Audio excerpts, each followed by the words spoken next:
Good evening, brothers and sisters, and welcome to the first ever BCBP Talisay online teaching. Brothers and sisters, murag, it's kind of weird to note, no, that we are doing this teaching online. As far as I can remember, I don't think we have done this before, kining online teaching. Nindot gyud unta tong magkatapad-tapad ta, magka-istorya ta, say hi to each other, to our brothers and sisters, and beso-beso, musta, and everything. We missed that. We missed that so badly. But because of this very difficult situation that we are in now, we really have to adapt to this new normal, as they say. So, brothers and sisters, we are here. Despite of this pandemic, we are still here to serve the Lord, and we are still here because we are eager to listen to His message for us tonight through the teaching. And speaking of teaching, brothers and sisters, even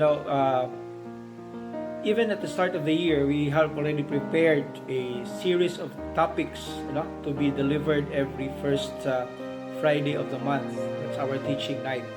But because of this situation, in our meetings sa governance, we have decided to not to follow the teaching topics that we have set at the start of the year.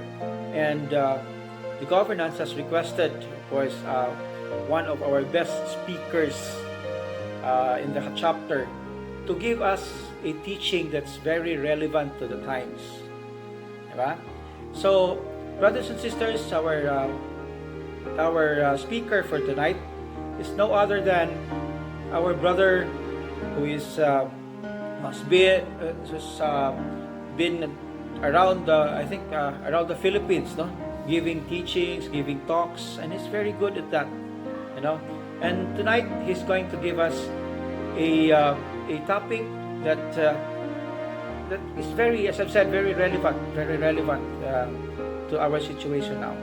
So, brothers and sisters, please help me welcome Brother Albert Manaray. Good evening, brothers and sisters. Kumusta mong tanan? I hope everyone is well. Tonight, I'll be sharing with you God's keys to true happiness. And this will be our topic for the first Friday teaching this evening. So, unsa man siya? Unsa man ning true happiness? Unsa man sa ning God's keys? Sige, ato nung storyaan. But before that, I'd like to share lang ba na, before I used to wonder, why do we suffer in life? Kay my father died many years ago, and I suffered for 3 years before I was able to get over with it. Yeah, I asked myself, it took me 3 years to let go of that suffering. And I realized later na that suffering brought me to become stronger in life. Kaya ako na may nag-lead sa family. So after all, it was good. But at that time, there were two choices. To suffer and to choose to be happy. But I choose to suffer. Why? I realized then that kinidang pain is inevitable. So when my father died, I had this pain. And that pain have allowed me to suffer because I allowed it to linger in my heart and in my mind. So therefore, suffering was become my option instead of choosing to be happy. So, nganong ni-choose man kong suffering, and it took me 3 years to suffer, nga pwede ba ko choose to be happy? Pagkamatay sa kong papa, mingon ako nga, sige, go na lang ko, okay, nanaan din ang life, nagkamot na lang ko, mag-enjoy lang ta, para sa papa di mag-all. But why did I choose to suffer for 3 years? So, ato nang tukyon, brothers, But, I'm telling you, I'm not an expert in this topic because I'm still a work in progress. But I'll be sharing with you a part of my experience that I was able to come up with these principles that I come to adhere. So, our sharing objectives for this evening are as follows. 1. Why is it hard to choose to be happy? Second, why does it take to choose to be happy? And last, what is true happiness? So, ato na itokion, brothers and sisters. Let's begin with the first objective. Why is it hard to choose to be happy? Anong lisod mo kayo? Imagine ako, it took me 3 years to choose to be happy. Ano man? Why? It's because of our autopilot self-programs. These are the hardcore habits and traits. It depends on how we are raised, brothers, no? And sisters. Natay mga autopilot na mga behaviors or traits and habits. Nga, mao na imo nakita, na kung naay gani butang, na di ka ganahan, or you fear something like, my fear before was fear of death. And because death came through the death of my father, I was very fearful. It took me a lot of pain. And then that becomes a part of me. So, hardcore habits. So, my automatic reply is to suffer because I have this pain inside my heart. That's autopilot programs. It will automatically run. And these programs depends on the environment where you belong. So, magdepende sa environment. Kung na-nurture ta maayo, then kung na-nurture para sa ginikanan to accept the things that we cannot control, like death, then di na ta worry, di na ta mag-goal, di na ka suffer. Why? Because you were able to accept it, and that's your program. Totoo mo ta na train. So that is why it's difficult to choose to be happy. And napay daghan, brothers, but just stick to that. Second, so what does it take to choose to be happy? So karon, nakainamon tayo mga autopilot programs nato nga built-in. Karon unsaon nato nga makapili gyud ta. And I have realized that there is a technique, no, that we have to apply para makapili gyud to be happy in all circumstances. Unsa man ni siya? Mindfulness. And mindfulness, if you look at the dictionary, it means maintaining a moment-by-moment awareness of our thoughts, feelings, bodily sensations, and surroundings, environment, through a gentle and nurturing lens. So, in other words, unsa man ning atong pasabutan ning mindfulness. For example, abot nimo sa balay, kapoy kay ka, nagkiat-kiat imong anak. Kung nagkiat-kiat imong anak kapoy kay ka, usahay ang tendency, like in my case usahay, kasi na time yun, na every times kumurag sa puton ko, ay samok na kay kapoy kay ko trabaho, samok mo yun mo. But then, if we are mindful enough, dapat dili na ito dapat istoryahon. Dapat dili ito mga istorya. Why? Because if we are mindful nga naginana ang mga bata, it's because they are excited to see me, or they are excited to see you, then mayroon ka nga, sa kong anak ko then I have to bond with them instead of being angry. So, a lot of things, if we are just being mindful, then we will shift to to knowing what is the right thing to do. Another example, nag-drive ta. Then suddenly, naalay ni cut ni mo nga kanang motorcycle driver, no? Grabe case na so hapit ka na crash, hapit ka na bangka. So what was the tendency? You get angry, you get mad. Ako sad, in my case, normally magsuko ta. But if you are mindful, kung masuko ko, matay kansi, magkuha mo ko'y mahimo aning drivera kay huwag ni pakialam, suktoy ra ba na. Kung masuko ko sa iyang behavior, ako may sadaan. Ako na may kansi, maglagot man ko. Samar sige po nagmusugot tas itong asawa. Kumusugot tas itong asawa. Kita may kansi. So, if we know, if we become mindful, if we are aware of the right thing to do at that very moment, then our autopilot, our old habits, our old traits will not run us, but we will be able to take control. And that's mindfulness. And if we are mindful, then we will know to choose to be happy in all circumstances. But I'm telling you, it's not an easy task. Again, I'm still a work in progress, but I'm trying to do it the best I can. But hopefully, I'll be able to overcome all circumstances, but it takes time, brothers and sisters. So the third objective is, what does it take to be, what is true happiness? And true happiness, these are the God's keys, and I call this the acronym CADS. So, unsa man ning CADS, brothers and sisters? Let's begin, no? The first one is contentment. Unsa man ning contentment? Na ako'y amigo, I have a friend who's a gambler. Before, when he gambles, no? Ang iyang buhaton, siya, basta makadaogan ko 50,000 sa casino, gawas na ko. Pero pag abot niya 50,000, basta maabot, 100,000 akong daog. Abot 100,000, basta ato 100,000. Hato din ko ulit niya, pusoy. Why? Because, wala man siya makontento kung saan nalaala yung kadaog na. Why? Because greed sinks in. And when greed sinks in, we will never be contented. And we will always climb higher and higher and higher to the point that there will be consequence. And what's consequence? Naiusahay kita kanang we work too hard, we do a lot of things just to accumulate this much wealth.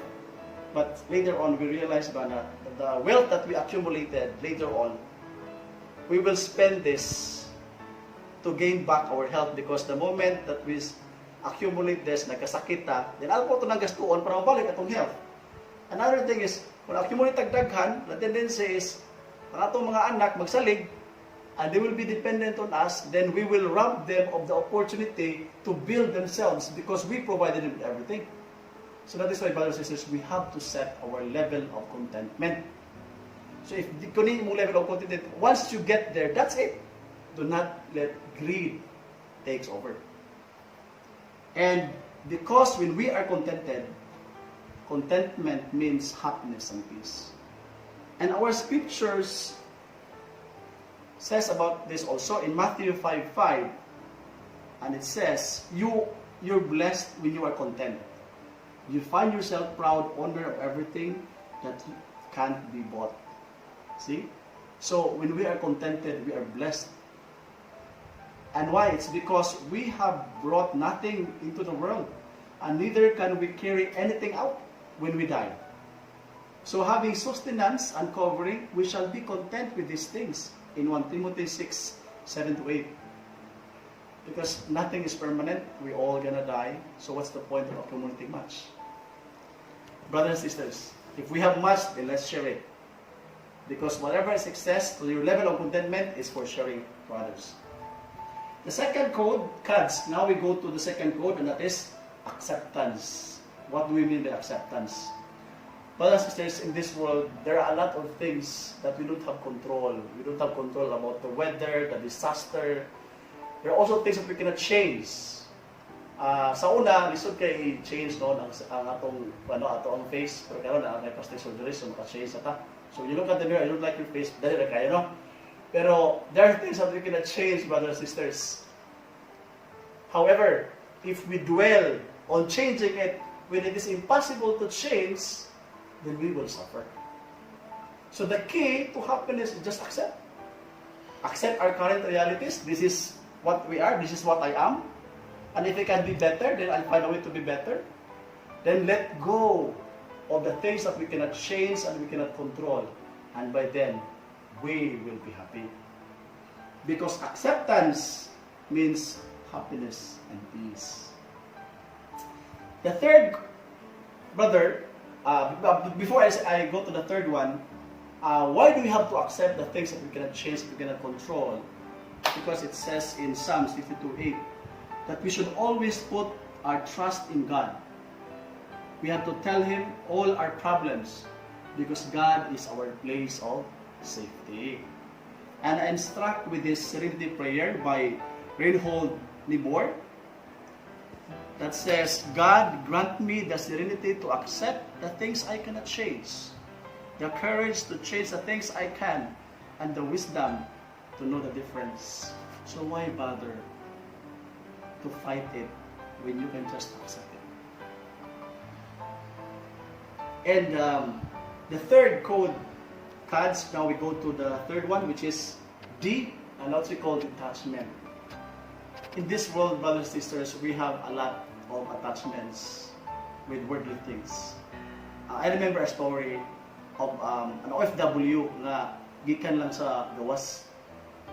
Pag naugin niya gikan sa barko, nipalit niya sa sakyanan. Montero, masuot niya nipalit.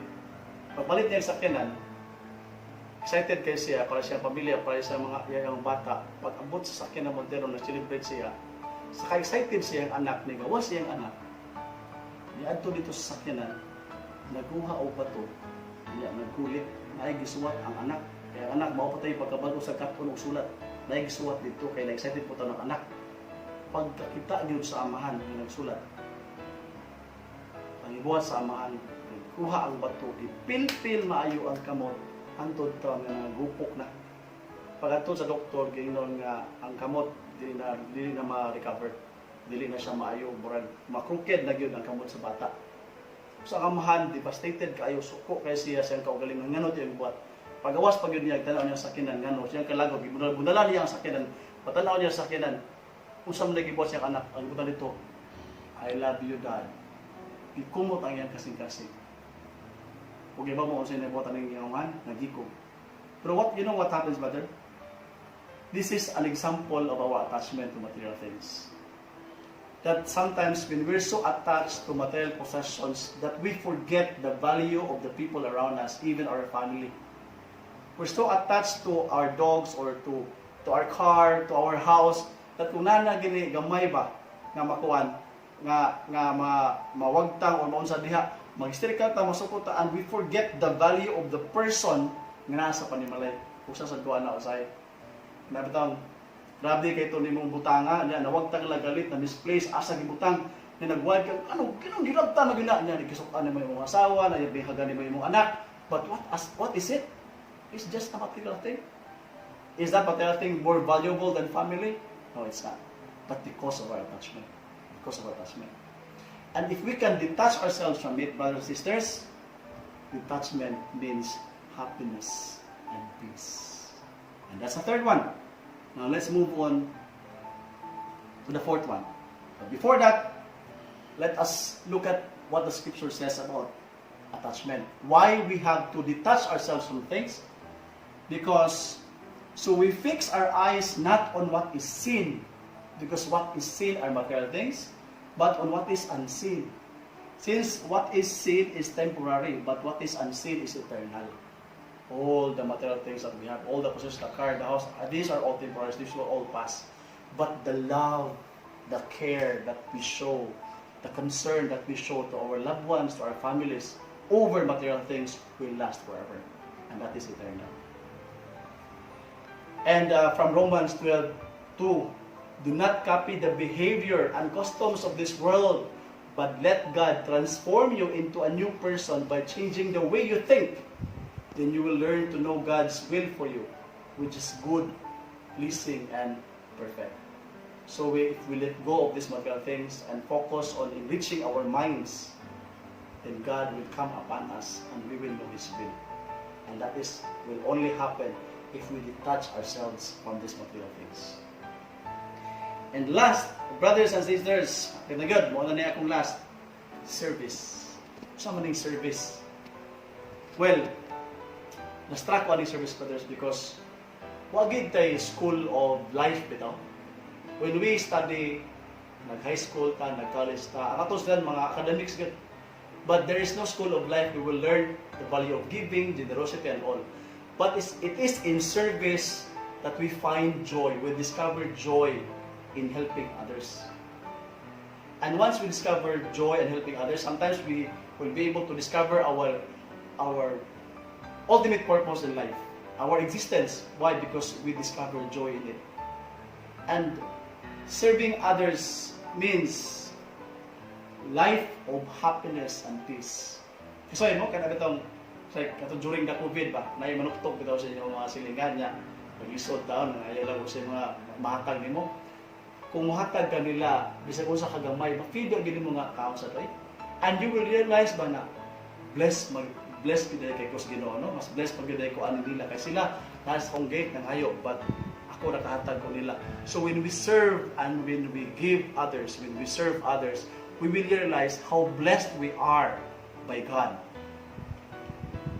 And this is another key to happiness, brothers and sisters. Because according to 1 Peter 4:10, no?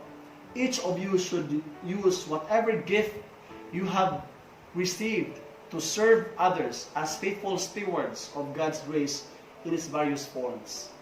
So, through service, we will be able to utilize the gifts and resources that are given by God to us. So if we are being contented, whatever excess that we have, we share. If we don't, if we detach ourselves with all the material things, we just keep whatever we need, then whatever is excess we can share it. And if we just accept our current reality, then whatever we have, we will willingly give it. And you know why, brothers and sisters? Why we have to do this? Because in Matthew 20:28, for even the Son of Man came not to be served, but to serve others, and to give His life as a ransom for many. So, kung no, nindot kay ba nga reflection ba na why we have to give?